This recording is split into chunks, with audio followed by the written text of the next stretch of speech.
جیسے پہلے میں نے آپ کو بتایا تھا کس حرف پر وقف کیسے کریں گے، کس حرکت پر وقف کیسے کریں گے، دو زبر پر وقف کیسے کریں گے، ایک زبر ایک زیر ایک پیش پر وقف کیسے کریں گے، بتایا تھا کہ نہیں؟ جی۔ اس کے بعد آتا ہے یہاں پہ نون قطنی، جو یہاں یہ لکھا میں نے کہ ایک آیت ہے سورہ ہمزہ کی جو بورڈ پہ لکھی ہے، تو نون قطنی کس کو کہتے ہیں؟ چھوٹے سے نون کو کہتے ہیں۔ تو آپ نے یہ سمجھنا ہے کہ یہ چھوٹا سا نون کب پڑھتے ہیں اور کیوں پڑھتے ہیں اس کو، اور کب اس کو پڑھنا چاہیے، اور جن دو لفظوں کے درمیان میں یہ نون قطنی آتا ہے ان کو کیسے پڑھیں گے، وقف کریں گے اس پر تو کیسے پڑھیں گے، اگر وقف نہیں کریں گے ملا دیں گے تو کیسے پڑھیں گے۔ اور اسی اجرائے قواعد میں آپ یہ بھی سمجھیں گے کہ سکتہ اور وقفہ کس کو کہتے ہیں۔ تو سب سے پہلے میں نے جو یہاں لکھا ہے یہ نون قطنی کے بارے میں لکھا ہے۔ نون یہ اس وقت آتا ہے جب کسی لفظ کے آخر میں تنوین ہو۔ تنوین کس کو کہتے ہیں؟ تنوین کہتے ہیں دو زبر دو زیر دو پیش کے۔ جب بھی کوئی حرف تنوین والا ہوگا اس کے بعد آئے گا۔ تو یہاں پہ لکھا ہے ہمزتل، ہمزتل، لمزتی نلزی، تو یہ لمزتی اصل میں تھا لمزتن،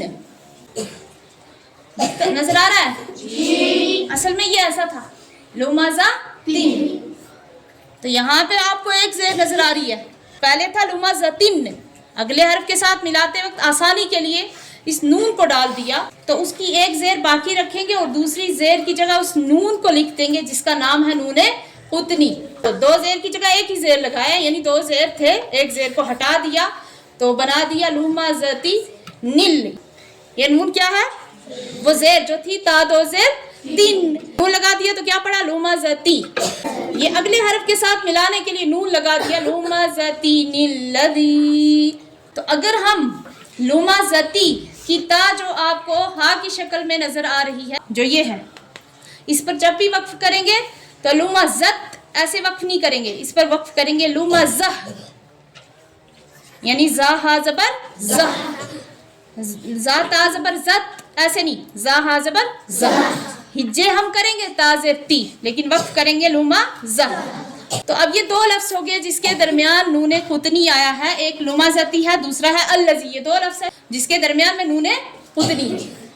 تو نون قطنی کے پہلے لفظ پر اگر وقف ہو جائے تو پھر نون قطنی کو نہیں پڑھیں گے، جب وقف کر دیا تو نون قطنی کی ضرورت نہیں رہی۔ لمزہ وقف جب کریں گے تو کیا پڑھیں گے؟ الذی، کیا پڑھیں گے؟ الذی۔ اگر نون پڑھیں گے پھر حمزہ گر جائے گا، حمزہ کیا ہو جائے گا؟ گر جائے گا۔ کون سا حمزہ؟ یہ جو لام سے پہلے حمزہ آ رہا ہے، اگر نون پڑھیں گے تو یہ گر جائے گا، نون کو لام کے ساتھ ملائیں گے، نون لام زیر نل، بیچ میں حمزہ گر گیا نا، اسی حمزہ کو حمزہ وصل کہتے ہیں، لمزتی نلذی۔ اب ہم وقف اگر کریں گے لمزہ تو پھر کیا پڑھیں گے؟ الذی، پھر پڑھیں گے حمزہ۔ نون قطنی کی ایک اور مثال ہے، جیسے قرآن میں آتا ہے نوح لکھا ہے، کیا لکھا ہے؟ نوح، قرآن میں ایسے آتا ہے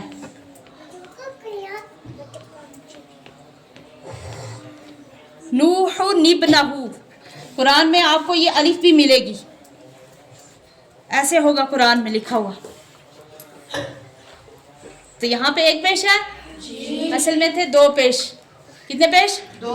میں نے آپ کو بولا نا جس لفظ کے آخر میں تنوین ہوگی اسی جگہ پہ نون قطنی آتا ہے، اسی جگہ پہ کیا آتا ہے؟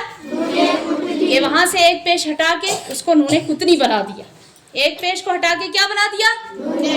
اصل میں ایسے تھا نوحن، کیا تھا؟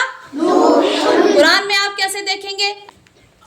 اب یہاں نون کیوں آیا نون قطنی؟ اس دو پیش کو ایک پیش بنا کے دوسرے پیش کو نون قطنی بنا کے اگلے حرف کے ساتھ ملانا تھا، اس لیے نوح نبنہ، ایسے پڑھیں گے نوح نبنہ۔